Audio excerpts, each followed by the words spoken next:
Hold up, hold up. Oh, Let me God. pour my little drink. I want you to make sure. Now I Because got 3 shots is a lot. You're going to be lit. I hope you ain't driving. Now I'm second guessing. I hope you ain't driving. I hope your girl driving. She is. All right, then, because you're going to be lit if you take the 3 shots. That Taylor poured in them 3 shots. Ooh. They say I'm a pain, I need a change, making my way. Say all the gang, sipping on drinks, catching a fade. I get it poppin', nigga. She at the top of the nigga. Welcome to another episode of Whip Appeal Podcast. It's your boy Whip Cream, and today we got a special guest. He's a photographer, a videographer, content creator, social media influencer, college grad, worked with athletes and stars such as Trey Murphy, Ryan Clark, Currency, and many more. Please welcome to my show, my dog KPolo. What's up, my boy? How you doing? How you doing? First and foremost, we gotta take a toast. Toast to you. It's only right. I appreciate that. Thank you for coming to the show, my boy. How you doing? Good, man. I'm glad to be here. At least, I just wanted to make sure I come out and support too. I'm proud of you too, my nigga. Man, I'm proud of you, man. I'm proud of you, bro. Because you're a busy man, bro. I appreciate it, bro. Busy man. So tell me about how you grew up, like your upbringing. Man, I would say real sheltered, I guess, I had a good family, Mm-hmm. My mom, my dad was always on me, so they put me in good schools, and then we always had to move too. So, I got to get a lot of exposure. Went from being like the only black person in my class to being around Mexican, black, whites when I moved to Cali. Mm-hmm. And then when I moved here, all black. You know what I'm saying? Right. So, I feel like I was able to get a good experience of just everything, which helps me just relate to people and understand things too. Okay, so you say you went from Cali to moving here? I went from Tennessee to Cali to Louisiana, yeah. So where are you originally from? Tennessee. Yeah. All right, so out of Tennessee, Cali, and Louisiana, which one you like the best? I mean, as an adult, I was here, so it's kind of hard to compare. But, California, even as a kid, still gives Louisiana a run. Because, it's just so much things out there that out here is just, not available. So, what you mean by that? Like simple things the Halloweens out there for kids is ridiculous. They got so many. The neighborhoods are just ridiculous out there, and then it's a safe neighborhood too. You know what I'm saying? So it's just so many families just participate in that shit. Versus out here, just don't have that like that. You know what I'm saying? It's just you got to go to 2 neighborhoods. 2 blocks. You know what I'm saying? It's just small things like that, like raising a family. You know what I'm saying? Just a lot more things to do out there. Yeah, I agree. Because Louisiana is behind in everything. Unfortunately, everything and stuff like that. So, all right. So you say you moved from Tennessee, Cali, and Louisiana. All right. So, what your parents was in the military or? Education. My dad was in education. He just kept getting new jobs, and he was just hungry for getting new positions. So, he was a vice president in Tennessee. Then he became another vice president in Cali. Then he became a president in New Orleans. Mm-hmm. So he was just always just chasing the jobs. So then this is just where he settled. Because after Katrina came opportunity for our family. The president at Suno had stepped down, and so they just asked my dad to come. So I don't know New Orleans. I don't know anything about New Orleans before Katrina besides Bayou Classic. That's all I know. So you a Southern or Grambling? Come on, bro. I graduated from Southern, bro. Now before you graduated from Southern, when you were Southern or Grambling, answer the question. Son, what? Come on, I'm never, son. That's so disrespectful. I would never be with the Grand fam. That is horrible. I fuck with y'all as for HBCU. I never let non-HBCUs fuck with y'all. Uh-huh. But since I went to HBCU, it's all Southern, man. I can't fuck with them. Is that because you went there? I mean, What makes them better? family. What makes them better than Grambling? Man, have you seen Gramblin's football stadium? That bitch just a bowl, son. That bitch poo, son. Then you got they band, son. That bitch poo too, son. We got our band known, son. Like, come on now. And then when I first moved to Baton Rouge, Southern was winning championships. Like 2003, 2004. That was when we was really good. And then on top of that, Southern supplied my family. Like they employed my family. Grambling ain't do nothing but just,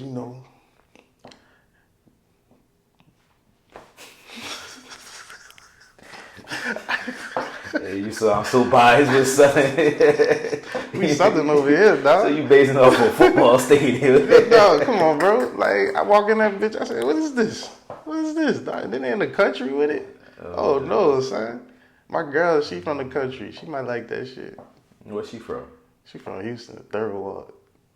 Houston? Yeah. That's not the country, though. Man, look, you heard her talk, you hear her accent, you don't know. Okay, we're going to have to get on the podcast one day. Eventually. Hear her talk. Yeah, eventually. Eventually. You went to St. Augustine High School, New Orleans. Tell me about that experience. It's chill, man. It was just, met a lot of good people there. People that I still communicate with to this day. You know what I'm saying? It definitely was a changing experience for me because I went there when we still had a paddle and stuff. So, the discipline was still strong, and it wasn't like just being able to, even female teachers was able to keep us in check. You know what I'm saying? Okay. Just by being able to tell us I'm gonna get that board, I'm gonna get that board, So what was it true, because I heard a lot of stories about St. Aug. So was it true, they had a teacher that used to sing before they paddle y'all? I don't remember that one. Because I know a lot of people that went to St. Aug, they said they had a coach or something that used to sing. I mean, before they whooped y'all. Every coach is different too, because some coaches would just be trying to prove a point, basically saying I enjoy hitting y'all, so you keep fucking up. Go get the ball. I can see that shit. But at the same time, nobody really just was trying to hit just for anybody. The older you got at St. Aug, the less you really got hit. Freshman year, you bound to get hit a lot. Mm-hmm. But senior year, you just only gonna get hit for being out of character. Believe it or not, when you're a senior, you really think you old, but as I look at these seniors now, I'm like, y'all niggas so young and immature still, you know what I'm saying? So I can understand, how seniors could still get the board, you know what I'm saying, at certain points. I mean, time changed. Then they stopped paddling in, 2011, I believe? It was 3 years after we left. Okay. But I really don't know the details about it. I just know about it. The paddle got taken away. Okay. Because that's what made St. Aug, honestly. Now that it's gone, it's just kind of it still got its name for, helping, black males produce, but it was always we also disciplined too, Okay. Yeah. So you went to UNO first, correct? Mm-mm. You didn't go to UNO first? Where you went first? ULL. You went ULL? ULL, then I went to UNO for a semester, and I said, hold on, there's no college life here. I'm gonna get the fuck out this bitch. then I went straight to Southern. I was like... So what happened with ULL? Why you didn't stay over there?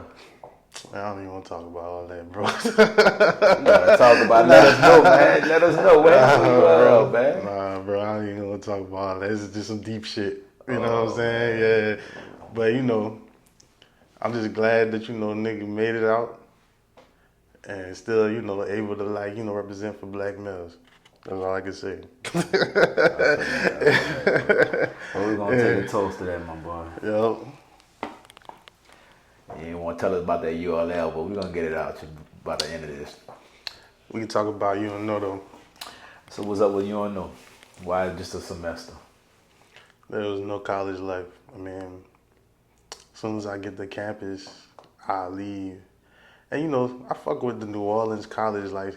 But, it's just not, when you go to, a college town and then you come to New Orleans, it's a little different, So it's just, for me, I needed to be in a college environment, where people, there's a lot more people like me doing the same thing to help me keep a, centered level of, where the goal is. Cause coming to New Orleans, I just easily got distracted. Like as soon as I left college, as soon as I left UNO, it's like I'm back in life. You know what I'm saying? So it just didn't work for me. You know what I'm saying? And so when you got to Southern, so what changed then? Man, I mean, I just was more focused. I mean, you know, Southern. I grew up around Southern, and I just kind of was just more focused. And then I had a lot of friends already doing positive things. So I just kind of stayed around them, like, you know, just kept my mind driven and just rode it out till I graduated.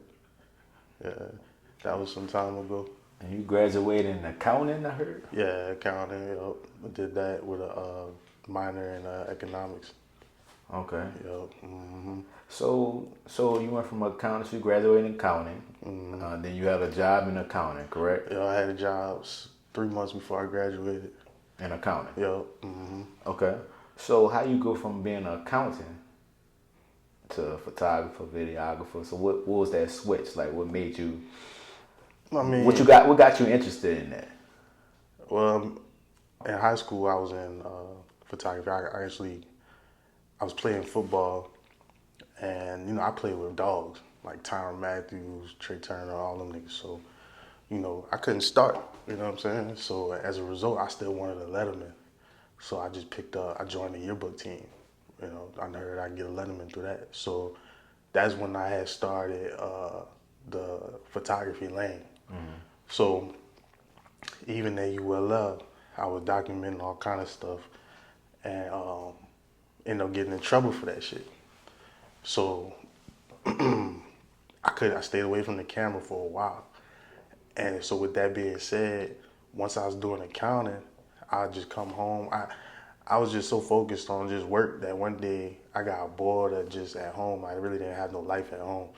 You know, I would just come home and play the game or just, you know, just repeat, you know, work, play the game, repeat. So I was just looking for hobbies, like things that I can just find that could take my mind off work outside besides just playing the game. So, you know, I started doing motorcycle. I bought 2 motorcycles. I was riding for a while. I joined boxing. I started boxing. I started doing that. And then I ended up picking up a camera. And even before I picked up a camera, I had a vision for it. So I started, you know, thinking about it. I started picking up books on campus because I couldn't afford a camera. Mm-hmm. So I just started reading when I came home on just different things about photography because I was just like so fed up with just coming home and playing 2K and shit. You know what I'm saying? So then, it was a game here. Facts. And so I was just, all of a sudden I just got obsessed with cameras, you know, just as a passion. I had drones and GoPros and just wanted to show off like what I was doing when I was riding on motorcycles. Mm-hmm. You know, we'd meet up at the motorcycle meetups, and then I'd just be showing like all the cars and motorbikes, and then when we riding, just show like, you know, stuff like that. And then eventually, I just was like, man, I kind of want to do stuff that's important. You know, I kind of want to take meaningful shots. Like I felt like, you know, me filming, you know, car meetups and everything was cool, but it wasn't like something now reach like the masses. So I kept trying to just become better and put myself in positions of shooting things that kind of had more pressure. Mm-hmm. Like I started off with like baby showers and stuff. Can't miss the baby shower moment, you know what I'm saying? Like things like that, just small little things like that. And then eventually it just kind of just continued to pick up to the point where I was up till like 4 a.m. every night just editing men's basketball league photos. Because then I got work at 7:30 in the morning in accounting, you know, so eventually I'll just be, like, I did it because I loved to do it. I wasn't trying to get paid, you know what I'm saying? I just wanted to get my name out there, you know what I'm saying? Because I just loved the shit. I just wanted to be able to get opportunities to shoot shit, you know what I'm saying? Yeah. So that's how I ended up starting shooting. So then eventually my boss, he wanted, for accounting, he tried to get me to work some more hours than, you know, I had originally agreed. And, you know, at that time I was in grad school and I was telling him, I was just like, you know, I came back to New Orleans to go to school. I ain't come here to work like all this. So, you know, this isn't going to work because you want me to work 12 something hours a day. So I just told him, I was like, this ain't gonna work. And then it was like 9:30 in the morning. I was the first person in the office. Cause like my old boss, he had a thing about being at work early. Cause he was just like, nobody's gonna hit you up at 6:30 in the morning, 7 o'clock in the morning to get work done. People gonna want you to do all kind of errands at 8:30 at night though. So I got accustomed to getting to work at 6:30, 7 o'clock in the morning. Whereas my new boss, he like, I just want you to work till you fall off and then come to work, you know, by 10 o'clock, you know what I'm saying? So one day he got to work early. He saw I'm there early. I'm the only nigga up. So he was just like, you know, let's just have an opportunity to reevaluate. And so he was just like, yeah, can I get you work more hours? And I was just like, nah, I'm straight. So when that happened, 9 o'clock, I'm back at home editing some photos that I wasn't even getting paid for, you know what I'm saying? So it's just like, at that time, I knew. I was just like, well, you know, if I could put 60 hours into working for somebody else, I could put 60 hours in on this computer. So that's all I did, was just sit down, get on YouTube, learn all kind of shit. As soon as I had an opportunity, go shoot some shit, come back home, edit till 3 a.m. every night. It was during COVID. So as soon as I had just quit my job, the world had shut down. So, you know, now I'm really hustling because it's just like people not even trying to just do shit. People not, like we was doing podcasts back then, niggas gotta have a mask on, I gotta be over there, you gotta be way over there. 6 feet, You know what I'm saying? We might as well just did the podcast on Zoom, you know what I'm saying? So it's just, but then again, there was also opportunity because that's when a lot of people started needing content. So then I just took advantage of just my hunger because I felt like my back was against the wall. And then, you know, and I just went crazy from there. I remember. I remember when you used to rap. So you was a rapper at first, correct? I was just always a creative, bro. Okay. Mm-hmm. Do you feel like you still can rap to this day? I mean, when I heard my last tracks that I did about 10 plus years ago, I felt like I was on to something. But when I do my freestyles, like when I used to freestyle back in the day, I'd kill myself now. Like, you know, I can't freestyle like I would back in the day. Right. So I don't think so. My bar, like, you know how when you just normally freestyle, you could just have certain like rhythm patterns in your head. You could just grab whenever you feel like you about to go down. You can't do that no more. I can't do that no more. I know you used to be spitting that shit, dog. Oh man, I can't do that no more. So what about you? Hold on, son. Before you go, when the last time you dropped some stuff, bro? A couple of days ago. I'm saying, so you know. I just dropped a song for Trey Murphy. Oh yeah, I forgot about that. Yeah. All right, yeah. When we shooting that? Whenever you're ready. Well, I mean, son, you're a busy man. Let's bro. talk about. Let's talk about. We're gonna talk about that off camera. This ain't about me. This is about you. It was never about me. Like this is about you. I'm not gonna take your shine, bro. This is your shine, bro. Mm-hmm. But look, let's switch gears. So who was your big influence when it came behind the camera? Like, did you look at somebody you looked up to that you wanted to do photography, videography? Who was that big influence? It changes every day. I mean, honestly. Starting off, who it was? Starting off, it was everybody starting off. Anybody that was in the industry. I thought everything was cool. I was just studying everything that was accepted. You know what I'm saying? So, but when I first started looking at like hella green screen stuff was popping off. So, you know, I was just kind of like, you know, this is nice, but this wasn't my lane. So, but then once I started getting in the sports realm, there was a few people that I fucked with too, like Cool Mac. He filmed for LeBron's son, and he does a lot of cool things throughout the country now. And then, you know, as a Dottie guy, I got a guy named Brian Beckford. He's just like a crazy cinematographer. He does music videos, commercials, all that. He from Chicago, went to film school with my cousin. Mm-hmm. And now he moved to LA, and like I said, he got 2 Aris, and that's, you know, he's up from there. But growing up, when I first started, I always would call him my cousin, because my cousin, he was a model / filmmaker as well. So, and he went to film school. So anytime that I would finish a video, I would just send it to him, and he would critique it. Like, every time he critiqued something, he never would be like, oh, it was good. It would always be something like, oh yeah, you gotta look at the shadows on this person's face, or your audio is this. And it was to the point where when my quality was so good, he was just like, now the difference is your lighting. You know what I'm saying? Like now you just gotta change your lighting so that you can make things look different. So it's always just something that, you know, could expand upon. So that means you could take good criticism and critiques and stuff like that too. Always, man. First of all, Nigerians don't believe in mental health, so my people always would be quick to correct the nigga. Like if something wrong, even my older cousins, like I just used to just being able to take criticism. So why you say Nigerians don't worry about mental health? What that mean? Like explain. Just gotta get the job done. Okay. Like you know, like I mean. It's just a different culture, you know what I'm saying? Like, and things are just a lot harsher out there. So what's accepted out there, you know what I'm saying, is different. If that makes sense. Okay. Yeah. Do you feel like that made your upbringing, like you know, Nigeria made your upbringing? Hell yeah, my dad was tough on me. Okay. Oh yeah, it's for the better. Like my dad used to make me, like for instance, growing up, like. My dad used to make me eat like in 10, 15 minutes. And then after that, I'll be in the library just reading books till he go to sleep.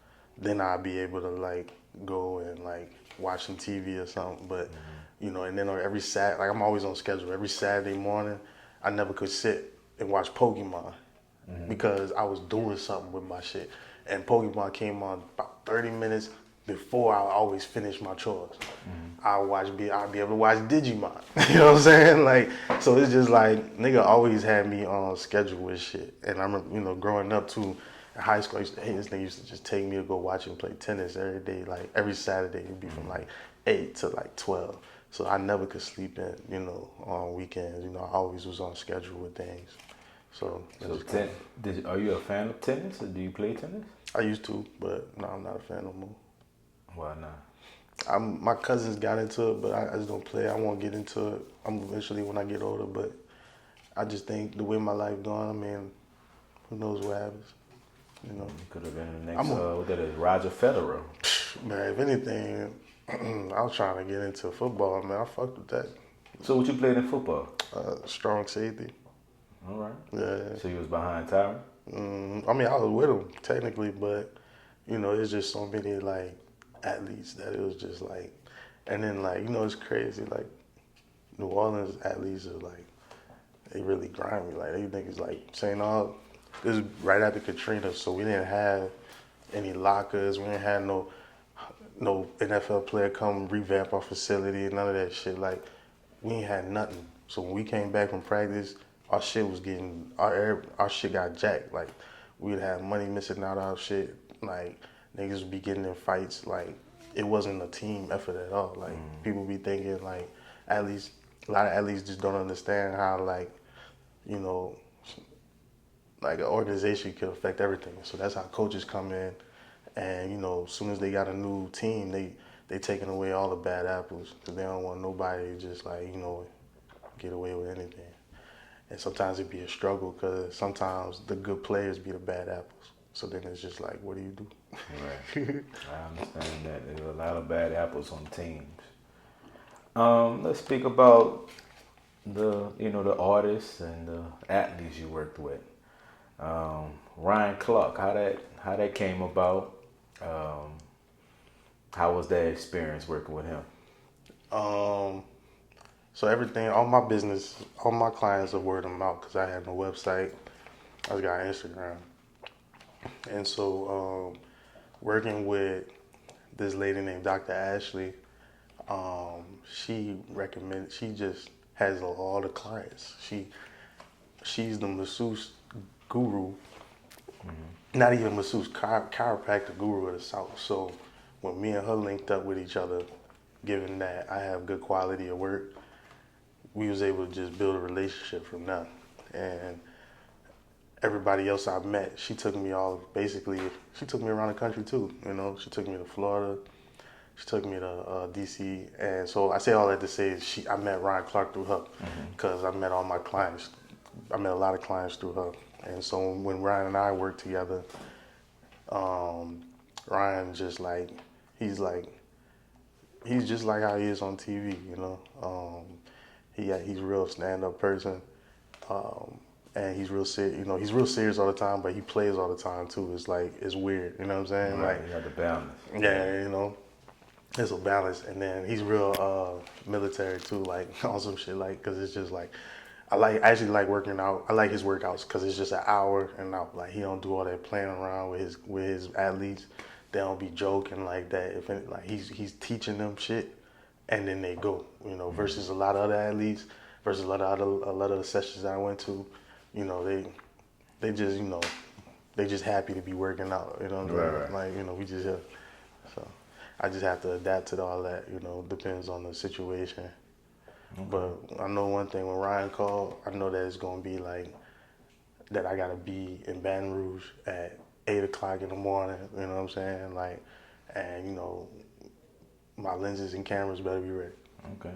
And now you say you mentioned Dr. Ashley. That was going to be my next person. How did y'all meet, and how was that connection? I got to think about that one. So I know we met. So somebody recommended me to her. That's what happened. Okay. Yeah, so I ended up going to do this video shoot with one of my athletes. His name Chris Board in Florida. And after the photo shoot, after the video shoot, I seen there was other trainers, there was other athletes in Miami training, like other NFL athletes training. So I told him, take me over there, because I know the trainer there. So we started filming, and I ended up meeting other videographers that were there. And then the videographer ended up recommending me to Ashley, because he lived in Shreveport. Mm-hmm. And so after he recommended me to her, she liked my work, and then it was a wrap from there.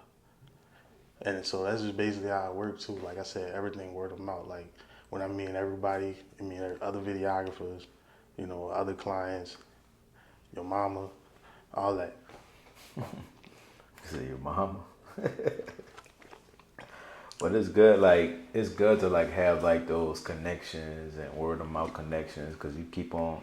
That'll be connections for the rest of your life, because that connection could lead to the next connection and stuff like that. Word of mouth could be like, once word of mouth pop off, it could be good and bad. You know what I'm saying? Because like once it's good, it's hot. You know what I'm saying? Right. It's in the street. Like people keep talking about it. People will talk about you before you even know it. You know what I'm saying? You'll walk up and be like, oh, we was just talking about you. And so you can't control word of mouth. But if it's bad, you can't control it either. That's a fact. That's a fact. Currency, Spitter, how that came about? I know that's your favorite rapper. So I know that was like a dream come true to work with him. So how that came about? Man, like just doing doing sports content actually. Mm-hmm. Spitter a big basketball fan, and he went to McMain.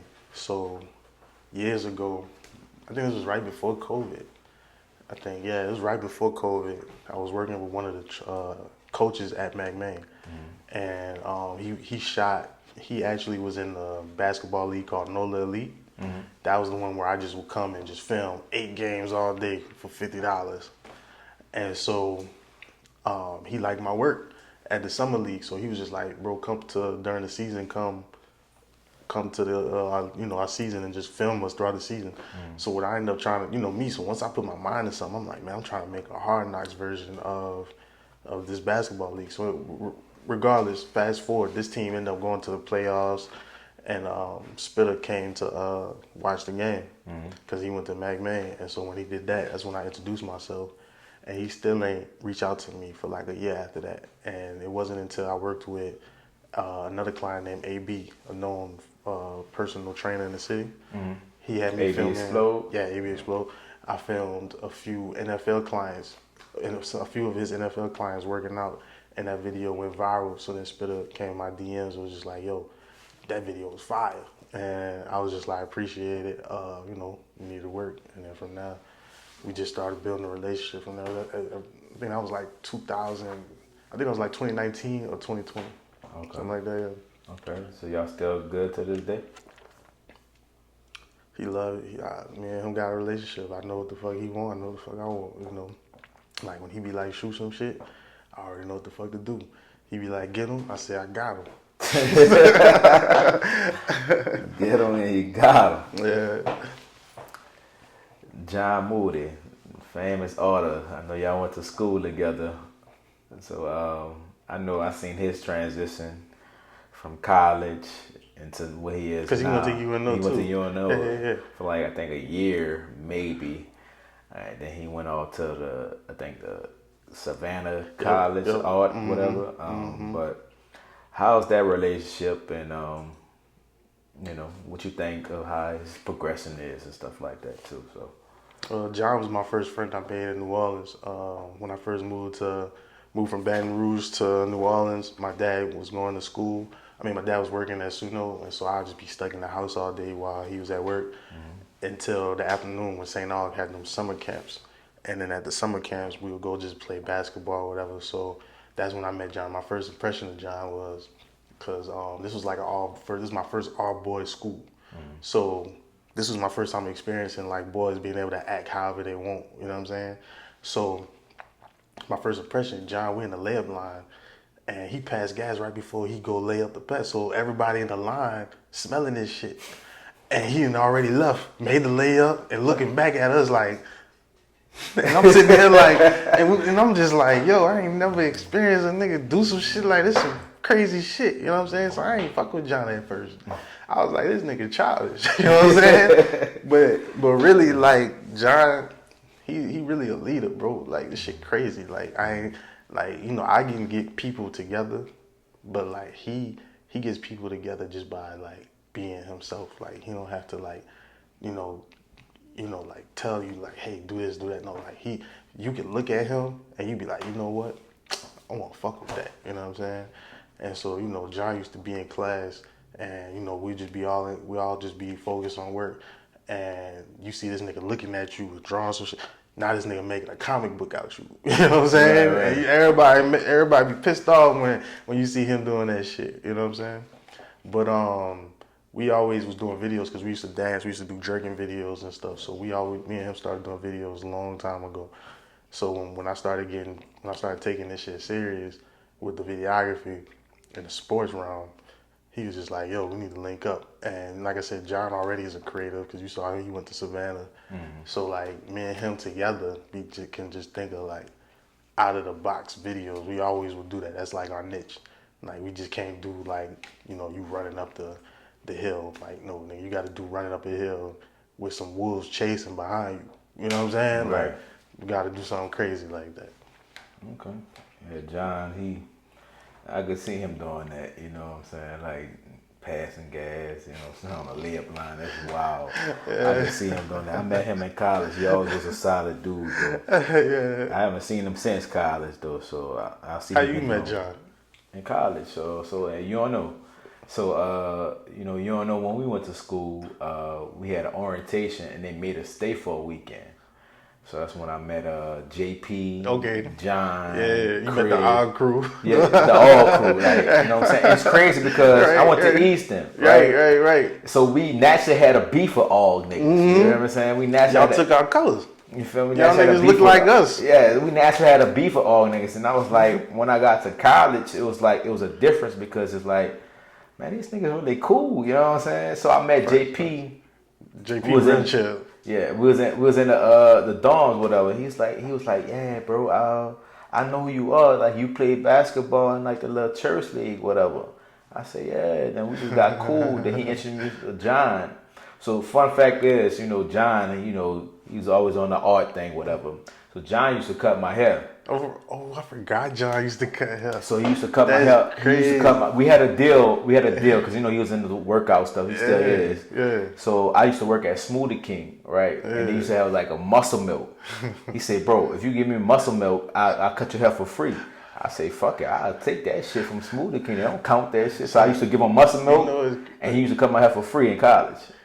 Dog, that's crazy, bro. But you know what's more crazy? I forgot. Me and you both used to work at Smoothie King. Yeah. I remember that shit? Yeah. That shit crazy, dog. That time And fun fact, y'all, me and him had a song together too, so we used to rap. You know, he used to rap. He be spitting that lyrical shit. You know, he was more the lyrical type. You know what I'm saying? I ain't gonna lie. I really wish I had a videographer for that shoot because my dude came all the way to English Turn to record that shit. Yeah, that's a fact. You know what I'm saying? We should really. And fun fact, I remember when he first started. It's 2017. He had hit my phone. He was like, bro, can I just take some pictures for me?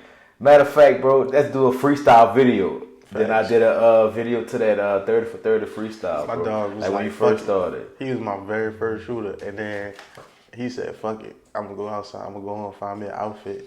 We did that shit. What, one take? Maybe two. We did maybe 2 takes. But I always told you, I tell you this all the time, but I always told you, like, I seen the vision. You know what I'm saying? Like, when you asked me back in 2017, I seen the work ethic and vision. I was like, man, fucking right.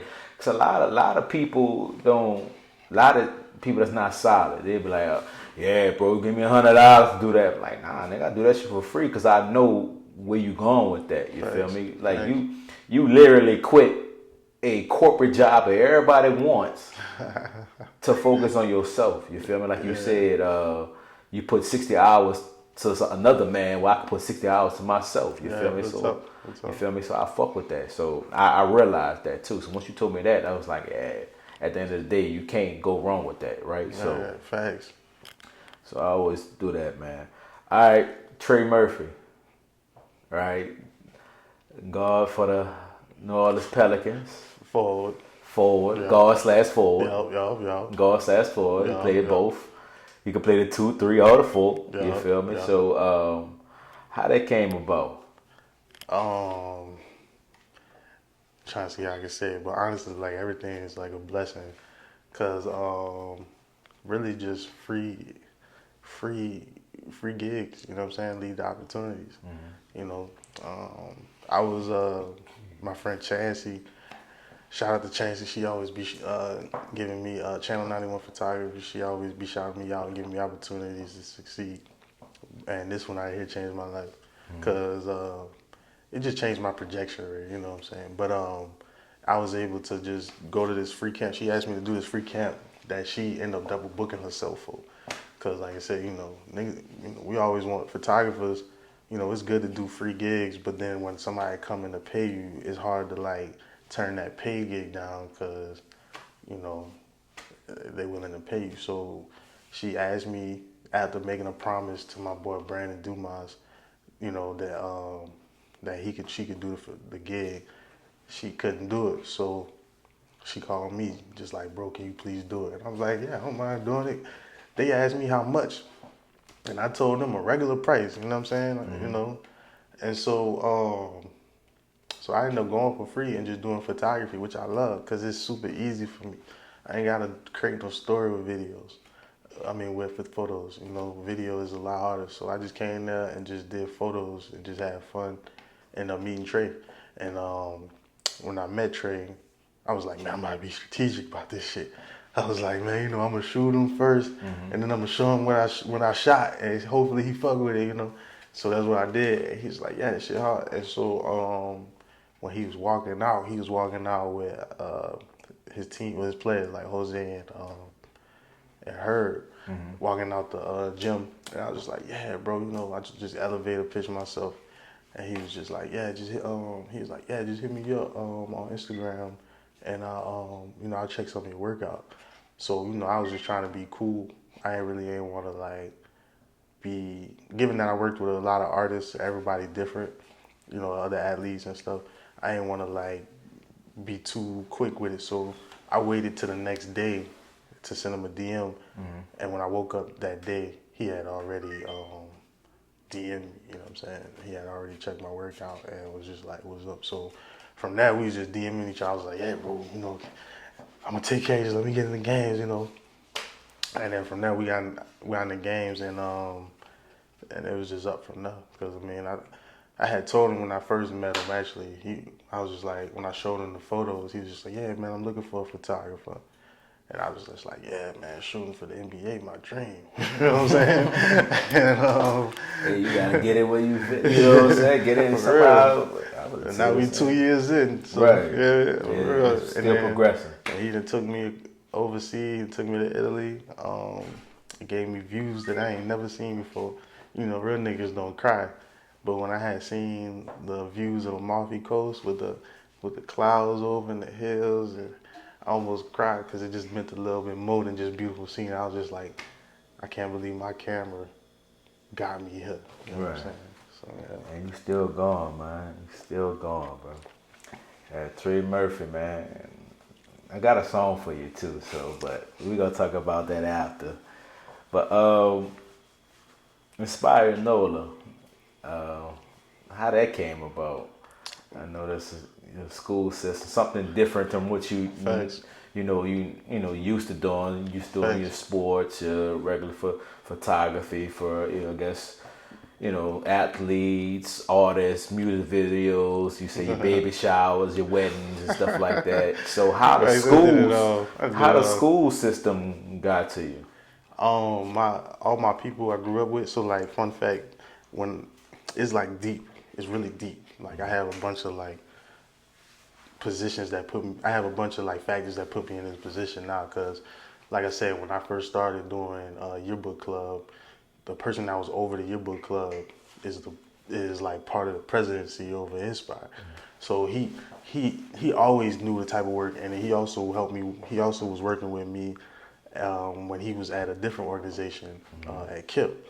So then when he switched to Inspire, my boy Jared Harris, he had just got on too. So they had asked him a question like, hey man, how can we get our content better?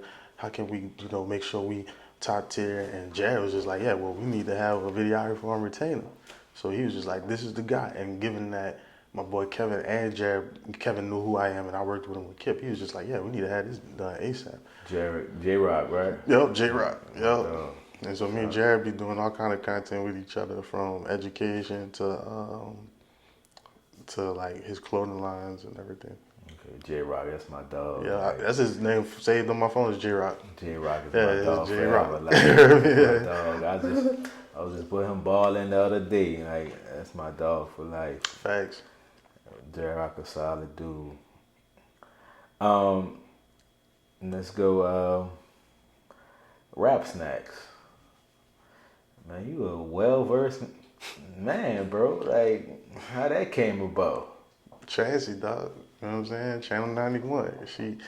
I don't know, like, she just was like, yo, I need help. I need a videographer. You the only person I can trust. Bro, she be getting nigga opportunities, Working with all these clients is nice, but then, it's just like, you really, as a videographer, you always got to focus on your craft and, always improve yourself and just be ready for when the opportunity comes. Because when the opportunity comes, then, that's your chance to level up. You know what I'm saying? So. All right, let's switch gears. So do you feel like there's a big opportunity in New Orleans for videographers?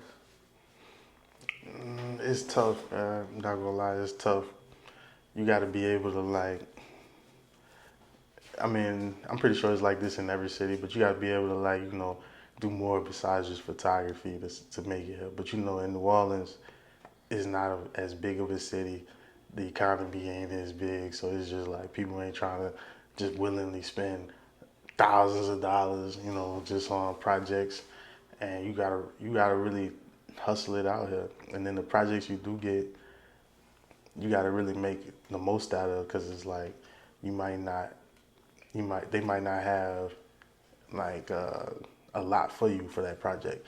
You might want to shoot a music video, and you might want to have all these scenes in it, but the artist is just like, man, nigga, look, don't this fucking shit look fire right here? And now you gotta make that shit work. Right. You know what I'm saying? So it's just like, I think that by itself is another factor in doing a lot of content out here, because a lot of clients expect videographers to bring something different to the table. They'll think that they can hire a different videographer and they'll have a different level of quality, which to a certain extent. But when you, as a videographer, when you're looking at other videographers in the city, we all know we're all doing the same thing. You know what I'm saying? We're more excited when opportunities happen that don't really come often.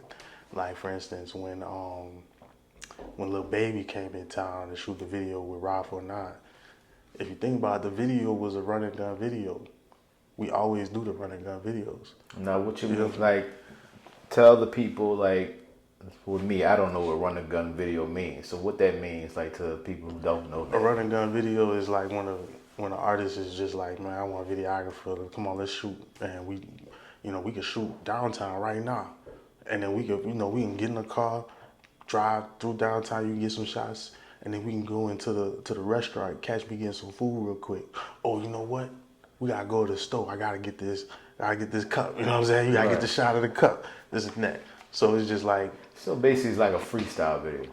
Yeah, it's a freestyle video. You know what I'm saying? And that's as a DP, as a director, like, there's a lot of people come with treatments. That's what people want, are treatments. Mm-hmm. But then also in the rap game, you gotta be willing to just be patient and just come up with scenes on the fly. Okay. Speaking of videographers, right? Do you feel like you're the best in the city? Nah, I can't do that, bro. I can't do that. What you mean? I can't do that because everybody got their own styles. Like all right. If you don't feel like you're the best, and you say everybody got their own style, name a couple of videographers that you like in the city, in New Orleans. I like my boy Chris Foster Media for sure, because like I said, he come with the quality. He also has different types of cameras that he'll be able to introduce to the game. Then I like my boy Rich. He work a lot with Larry. He does a lot of club scenes, and he does a lot of commercial work too. Then I like my boy Dexter. Dexter is another videographer in the city. Me and him are both Jet Life videographers. You know what I'm saying? So it's just like he does a lot of music videos, and his concepts for music videos are fire. I fuck with that. And so, when it comes to sports, of course, I think I'm the best in sports, So, but if I can't choose myself, then I'm choosing my young nigga. I think he like 21 or something, 20, made by Chris. Like, he actually be out there hustling. Like, I've seen him do that shit for a while, and he just young right now. So once he become my age, like, there's no reason for people to overlook him. Okay. Yeah. Made by Chris, huh? Right. Let's get some more. Like, I know your cup over there kind of empty. Nah, I'm good actually. Yeah, I'm actually good. Shout out to Taylor Port. You don't want no more? Just a little, just a little, yeah. All right. Just to refresh the flavor. Yeah, freshen it up, man. Yeah. Freshen it up, man. Hold on. Let's see. Toast to you, man. It's toast, bro. How many videographers you worked with in the city? What you think? For me? Mm-hmm. Of course, you. Mm-hmm. I just met Chris, so I like his work as well. Chris Foss, you feel me? I like him as well. Q. Jones. But he a photographer. He a photographer, but I started off with him when he was a videographer. Ooh, I like that. He recorded my what that Candy Nigga Dream video, which was fire. I like that a lot. Yeah, before he switched to that the photography lane, he was a videographer at first. Fact. I paid Quentin twice. I paid Quentin twice to teach me the camera. I paid him the first time just to teach me photography shit. And him teaching me shit in my head made some click for video. Because he taught me some shit about the camera. And I'm like, wait, if I do that that means that for photos, that means it's that for video. Right. And then after that, it was rap. And he was rap. At the end of the day, he a dog at that. He been a dog at it. Like when we was in school at UNO. I met him at UNO as well. But yeah, before he switched to just the photography lane, he was a videographer as well too. You know what I'm saying? He used to record Daniel Hartless because they went to school together and stuff like that at CAR. So and he recorded that my Candy Niggas Dream video, which was fire. So it's, and that's my dog for like too. So it's like about having connections too. You feel me? So it's just like how me and you we met at UNO. but we got mutual friends, you know what I'm saying? Because you went to all with them and they know you and stuff like that. I don't know if you remember we were at Jon Moody house. We was all playing football in the backyard. Like he had something at his house. It was a long time ago. I don't know if you remember that. I don't know if I was at that one because you was at that. There was some events I missed. No, you was there. You was there. It was back in like 2010 or 2011. It was a long time. So it was after we graduated. Yeah, after we graduated high school, but it was like 5, you know. So just knowing those people, seeing their growth too, because like Q-Dot, of course you know what I'm saying, just seeing the growth where y'all started and where y'all at now and how y'all progressing and stuff, it's amazing to me. I appreciate it. I always tell people like I love seeing people I know and black people in general just growing, you know what I'm saying? I'm big on, you know, black businesses and stuff like that. I don't mind supporting black businesses.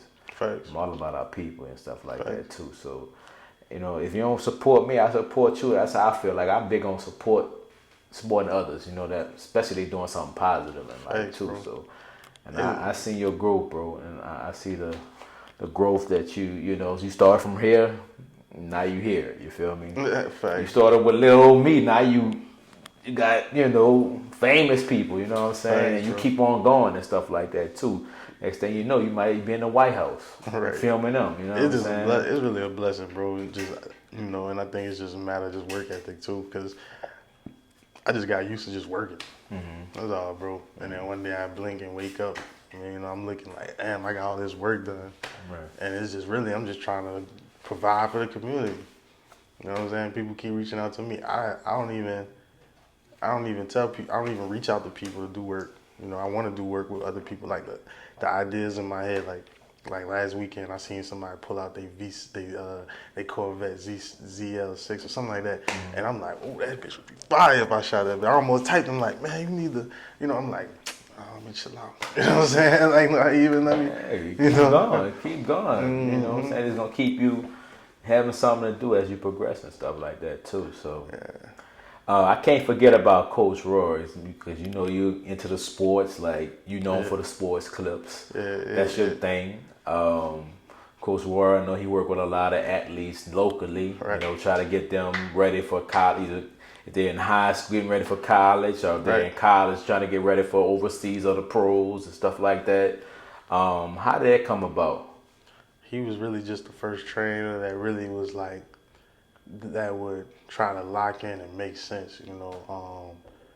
Granted, you know, I fuck with all my other trainers, but when the way we did business, it always came where it would make sense for both of us all the time. It really wasn't like one person get the short end of the stick, you know what I'm saying? So, and then on top of that, he locked in fully with creating content, and he just locked in fully with me. You know, he loved the content, and he ain't want a different look on his page. And I appreciate that. So then from there, we just locked in for years. We dropped like almost like 100 videos already. You know what I'm saying? Like we didn't work with like all the upcoming athletes in the city. We done worked with, you know, some athletes that's over country now. And so it's just we just talk on the phone sometimes. We'll just call each other, you know, and he way older than me. So, you know, I appreciate that because I talk to him like talk to y'all. So, you know, we'll just talk on the phone and we would just talk about our visions and goals and what we got going on next. That's all we would talk about. You know what I'm saying? Like we'd call each other and just re-talk about that. You know what I'm saying? And then from now, we look back and we done shot almost everybody in the city. And so it's just kind of like now we just waiting on, you know, another opportunity. I seen you do a lot of work with him, man. And I know he been working on a lot of athletes that were stars in high school, now they in college, trying to make a name for themselves, going to the pros, or getting ready for overseas. And if it's a summer workout, they come work with him and stuff like that. He's known. That's what I wish I could do too, because like I like the fact that he can do business with somebody younger than him, and then like connect with them on a level too. Like, you know, I want to be able to work with some other people too, and really just have a connection with them. Like I connect, like I see with the people I connect with older.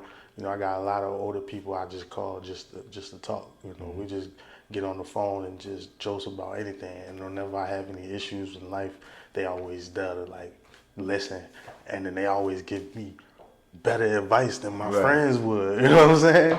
So it's just like, it's always like, it's always a blessing. And so, you know, when I get a little bit older, I do want to make sure that I had like some younger people that I could, you know, just build a relationship with too. Okay. Yeah. Kendrick or Drake, bro? What you thought about that? I had to ask you that. I know you're not, you know, you still in the music scene, but Kendrick or Drake? In what way? Like, And the beef. What you thought?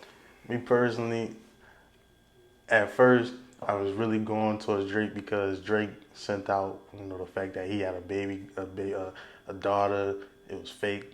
Kendrick fell for that shit. This nigga celebrating in the studio when he dropped fake bars. The shit not real. So I'm like, yo, as a rap fan, if your bars are fake, that's a red flag. Mm-hmm. You didn't vet that shit. Mm-hmm. Drake came out and said, if you find me with a daughter, I'll retire and rapping. I'm like, okay, Drake clearly won. To this day. But what Drake did this last week, what Kendrick did this last weekend with the concert, that right there was icing on the cake. That's a fact. To give Kendrick That's the a fact. And I was telling them, like, I be telling people, like, I watch battle rap faithfully. Like, I'm into more battle rap than the music scene now. Mm-hmm. I love battle rap, like, because battle rap is more talk to their soul type of shit. You know what I'm saying? Like, the beef and stuff over the beat, it ain't nothing compared to battle rap. Because I feel like battle rap is the best rappers in the world anyway. Right. They don't need a beat. They don't need a beat. Like, it's different. Yeah. You know what I'm saying? Somebody that really talk to your soul and stuff like that. But in your face too. Right. You know what I'm saying? They talk about your mama. Like, you know what I'm saying? Nigga in the back talking about Don DeMarco. Right. How they come in your mama house, shoot that. Like, it's clever, right? So nigga take your name and make you feel played. That's a fact, and they flip that bitch about 1,000 times in so many creative ways, right? So it was just fact. Like, I enjoy that more, right? But like I was telling one of my homies, I was like, bro, this shit was like, it was even far as like the back and forth. Yeah. But when Kendrick dropped that bop, that They Not Like Us, you know what I'm saying? And that, like you said, that concert, how he had like, I think like 20,000 people up in there, even though it was in Cali, but fuck it. It is what it is. That shit was, he had Russell Westbrook, DeMar DeRozan, and YG, everybody out there, even though they from Cali, but at the end of the day, it's like a monument. I took that as like the back-to-back when he did Drake did on Meek Mill. That's like Drake got something like, he basically got what he asked for, like, because Kendrick really was like making bops, and I kind of like what Lil Wayne said. Lil Wayne was just like, you know, to him battle rap is different. Like, battle rap is more in the moment.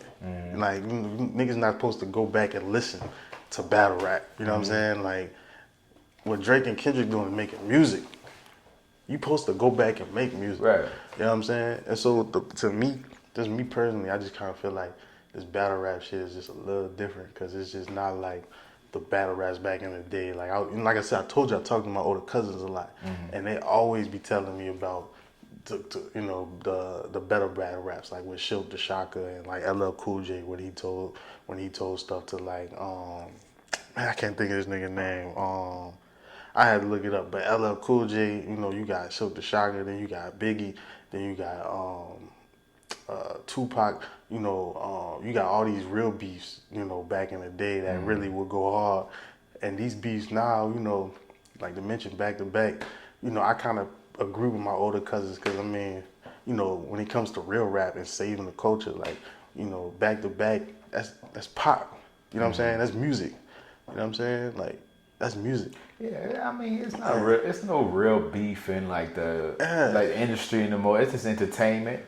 You know what I'm saying? It was entertaining. So like, you know, I might be taking a little too serious, but I'm just like, yo, this. Yeah, this is just, but at the end of the day, it's like it's a lot of stuff is magnified nowadays too. I hear people like, far as like comedians, they can't say a lot of stuff they could say back then. Right. Like Bernie Mac can't say the half of the shit he said back then. Facts. You know what I'm saying? Eddie Murphy can't say the half of the shit he said back then. Nowadays, he'll get canceled. That shit'll get repeated 30 times. Right, and he'll be on CNN. You know what I'm saying? So it's different time and age because everything is magnified because of social media and stuff like that. So yeah, that's true though. Yeah. So, but look. So what you So you think basically K-Dot won?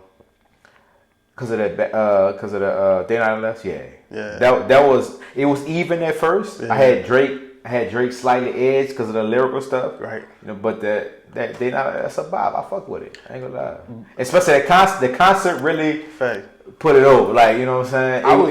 It was like, if we gonna do 10, we're gonna do out of 10, right? So it's even, like really even. Like the bars and stuff like that. It was so even that I had to, like I said, I had to take a mark on Kendrick for putting out fake bars. Like, nigga, you don't know, like, Drake don't even have a daughter. You know what I'm saying? Yeah. What the fuck? Like, does that not matter? Like, you know what I'm saying? Like, does that not matter? But you gotta think about it too, like, and I get what you're saying, because it's like, you know, I'm into the battle rap, and you got into the bars and stuff like that. But at the end of the day, from the entertainment aspect of it, you can't, you know what I'm saying? Kendrick has circled this nigga. It's a fact. Kendrick circled this nigga. Let's say bop, bop, bop, yeah, bop. For real. He circled this nigga. You know what I'm saying? I fuck with Family Matters, but Family Matters don't hit like that. I'm not gonna lie. Like Family But Matters. I still think, like, I just have a feeling Drake's gonna drop something later down the line. I do want to say this too, though. Like, because I really fuck with this nigga. Like, you know, this is my dog. This is my girl favorite rapper, all that stuff, you know. But, like, J. Cole was on some other shit. Like, you know, just, like, nigga, you drop a diss tape, then delete the shit. And what type of shit is that? Like, I get that, but look, I get it because J. Cole one of my favorite rappers, too. But Wayne is always my favorite rapper of all time. Facts. I can argue motherfuckers down. Wayne gonna forever be the GOAT to me. Wait, hold on. Wayne gonna be ultimately go to me. What's your favorite album from Wayne? Like, if you, from a Wayne head perspective, when niggas gotta know. Carter 2 is my favorite. Why? Because the Mob is my favorite song ever. But it's better than Carter 3? Are you sure? Think about it. Lyrically, yeah, but commercially, no. I agree. Lyrically, I just want to make sure. Commercially, no. Right, because it got like all that. Because commercially, Carter 3 got some hits on them bitches too. You know what I'm saying? Excuse me, y'all. But Carter 3, the real fans know that's not the real Carter 3. Right, bro. The Carter 3 got leaked like a motherfucker. That was his intro. You feel me? Nigga came out the BET that Draw Phone was his intro for the Carter. That was his Carter 3 album. Nigga had that kush on that bitch. You know what I'm saying? That kush. Yeah, like all that shit. That shit was hard. Nah, I agree with you. Lyrically, Carter 2. Commercially, Carter 3. What's your favorite song on Carter 2? The Mob. Okay, yeah, you did say that. Easy. Mine was The Mob, but it started off with hustler music. That's right. Then it switched to Feel Me. Then it went to The Mob. Speaking of hustler music, right? Me and my cousin, you feel me? Rockstar Marcus, who shout out to him with this podcast, right? Yeah. I did a remix when we was in high school. You feel me? Yeah. He used to stay with us. You hear me? Like, man, like he my cousin. Like, it was like my mom and 4 kids. You feel me? Because he used to stay with us and shit. Like, mom used to bring him to school with all that. Like, me and him was together. Man, we used to be on the computer, the laptop. I used to record on the phone. Like, I did a remix of the hustler music. I ain't know how to rap. I was doing nursery rhymes and shit like that. You know what I'm saying? So that was a fire song. But The Mob is my favorite song off the Carter 2. The Carter 3, Let the Beat Build. Yeah. I still listen to Carter 3 today. You know my favorite Carter 3 song is probably 3-Peat. 3-Peat go hard too. 3-Peat. Now Carter 3 is fire. Mm-hmm. You got 3-Peat, Mr. Carter. Yeah. Let the Beat Build. You got Misunderstood. A Millie for sure. Yeah. You know what I'm saying? Dr. Carter. Like, but J. Cole, let's get back to the J. Cole thing. J. Cole, one of my favorite rappers too, right? Yeah. But I get what he was saying though, right? That's just like if I diss you. I'm like, man, I don't feel good about that. You know what I'm saying? Like, that's like my bro. I'm just doing it for sport, but it's like I don't really feel good like that. When I think about this, right, I have a disconnection with you on some shit, right? So that's how I feel like, far as like from a rapper's perspective, like I'm not gonna diss somebody I'm close to. I don't feel good about that. That's like I'm dissing you, people that's in this room. I might not be understanding the full beat, but from what I understood, Kendrick came back J. Cole, and J. Cole just let that shit slide? Kendrick was just like kind of sparking up the culture because everything was dry in the culture because the real rap left the culture, right? Yeah. You got most of your mumble rap and shit that. Right. You know what I'm saying? So it was just sparking up the culture. It was no real I said, I'm fucked up, big dude. I'm the big me. Like, I mean, they ain't really a diss. Like, you know what I'm saying? It's not like a clever ass diss. It's just like a little entertainment shit. So Drake bought that action. Like, but I respect Drake because you got about 50 niggas dissing him at one time. He's still going at him. Like, you know what I'm saying? I respect that because you by yourself. It's like you getting jumped and you still coming back out. I mean, but Drake is like fucking Bowser, you know what I'm saying? This nigga could take all kind of shit. This nigga's the main fucking boss, nigga. Oh, yeah. You know what I'm saying? This nigga can take fucking 30 fucking artists. But and Drake, one of my favorite artists too. Kendrick definitely did his thing because Meek Mills didn't. Yeah, you know what I'm saying? Yeah, it was different, right? It was definitely different. It was definitely different, man. But no, let's do my favorite segment though. We got the whip seat, you know, the hot seat, but we're gonna call this the whip seat, right? What this is? So I'm gonna have my dog Rockstar Marcus give me the bottle, right? Give me a cup too, Rockstar. I'm explaining when I get the tools and stuff like that too. So for sure. Yeah, I'm excited. It sounds exciting. Yeah, it's exciting. You know, get you a cup right here, sir. Yes, sir. You can put it right there on the table. All right. So with the whoopsie, right? So how it goes, right? So I need you to get your phone. You got your phone on you? Yeah. Right. I need you to look in your contacts. Okay. Okay. And not nobody in this room, not your girl, not none of us, right? Okay. So look in your contacts and you want to see, you call somebody who you think will actually pick up for you right now. Not your girl, none of that, like nobody in this room. Okay. And if they don't pick up, you got to take 3 shots on camera. What? 3 shots? So you wanna think about this. So you know how they have the hot seat. Oh, wow. This is called the whip seat. You feel me? It's right here on Whip Appeal Podcast. And if they answer, I want you to say thank you. I'm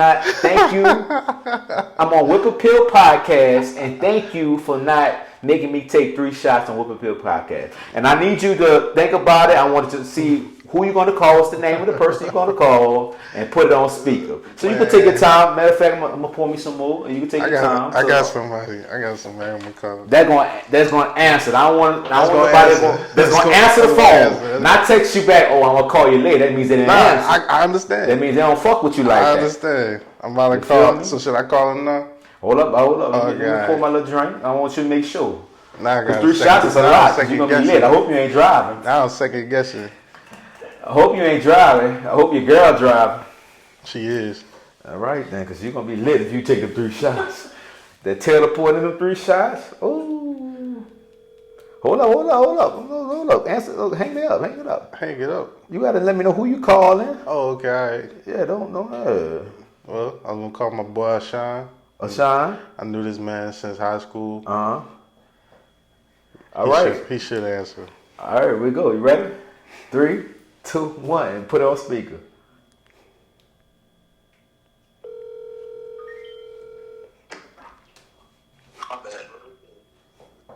Hey, bro, I'm on this podcast, and if you ain't answer the phone, I was going to have to take 3 shots. Wait, what? I was on this podcast, and I knew you was going to answer the phone. The game was that I got to call anybody in my contacts, and if they didn't answer, I got to take 3 shots. I called you first. You answered in 2 rings. My motherfucking nigga. I see you, dog. I'm going to call you back, dog. All right. You lucky motherfucker. Does everybody want to see you take those 3 shots? All right, man. So, like, is anything what advice would you give to like somebody like an up and comer photographer, videographer, like a young person that's in high school that's inspiring to do that when they grow up? What advice would you give them? To just to stay passionate about it, to keep always learning your craft, and then just to stay always ready so you ain't got to get ready when them opportunities come. Because as long as you stay passionate about it and follow your craft, people around you going to give you opportunity. And when you get that opportunity, you just want to make sure that you do your thing, and so that you can get more opportunities to grow and have good content, have a great portfolio. Because in this world, when I wasn't as good as a videographer, I would always look at other videographers that were getting the gigs, and I was, it's just a different perspective when you see it when you're not at the top. You know what I'm saying? You just like, why I can't get this gig? And so that's how I looked at it, at least. There was a lot of Saturdays where I enjoyed being at home, learning on YouTube, and then I see all my friends out. So, I would say, like, you kind of just fall in love with just the craft and be passionate about it, and you'll get the opportunities. Okay. All right. So for the last thing, I want you to look at the camera. Anything you want to say to the camera, whether it could be encouragement, if you want to talk, whatever you want to talk about, the floor is yours. But it's KPolo here. I do this camera shit down south. My nigga know what it is. I got my other nigga over here too. Don't make me pull out all my shooters. But I appreciate everything, I appreciate being on Whip Appeal. Like I said, I remember when we first started shooting all our videos, we shot a music video and the whole house sirens went off because we had too much smoke in each room. We done shot videos where I didn't drop my hard drive. Can't even remake the video. My boy still understood. You know what I'm saying? Times happen. And then we done shot videos with big booty strippers. You know what I'm saying? In a hotel with money flying in there. You know what I'm saying? So, whenever my dog Whip Appeal call, I'm gonna be there for him. You know what I'm saying? We been here, and we still locked in. You know what I'm saying? And I already know this is gonna go far. I can't wait to see what it is. KPolo here on Whip Appeal. You already know what it is. That's a fact, man. And look, and I want to tell you, man, I appreciate you coming on, bro, for the show, bro. Like, you know what I'm saying? We've been knowing each other for a while now. You always been solid with me, bro. You know what I'm saying? Vice versa. Like you said, we did a lot of work together. Continue gonna do work together, stuff like that. AKA Trey Murphy video, you know what I'm saying? You better tell Trey to holler at me. We're going to do something. We're At going the end to of lock the in. day, you gotta lock in. It's on Apple Music now, you know what I'm saying? So I'm going to sing you the song, right? But let's take another toast, bro. I want to toast to you. More life, more love, more blessings, more money, more everything. You feel me? Same, So, bro.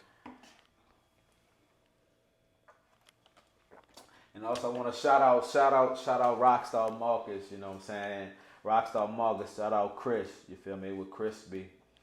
I just want to know, you know what I'm saying, that without them, this Whip Appeal wouldn't exist, right? So that's my team, feel me, teammates, you feel me? So at the end of the day, this shit wouldn't exist without that. Yeah, facts. KPolo, bro, I appreciate you. Make sure y'all like, comment, subscribe on YouTube. It's only up from here. It's your boy Whip Cream. Check out his Instagram at KPolo_. KPolo_. Whip Cream now on Instagram. Music features, videographers, holla at you. You feel me? And thank y'all. Appreciate it. We out. Gang, gang. My boy. We out. See ya. They say I'm a pain, I need a change, making my way. See how the gang sipping on drinks, catching a fade. I get it poppin', nigga. She at the top of the nigga. Got plenty of options, nigga. Make it a positive, nigga. They say I'm a pain, I need a change, making my way. See how the gang sipping on drinks.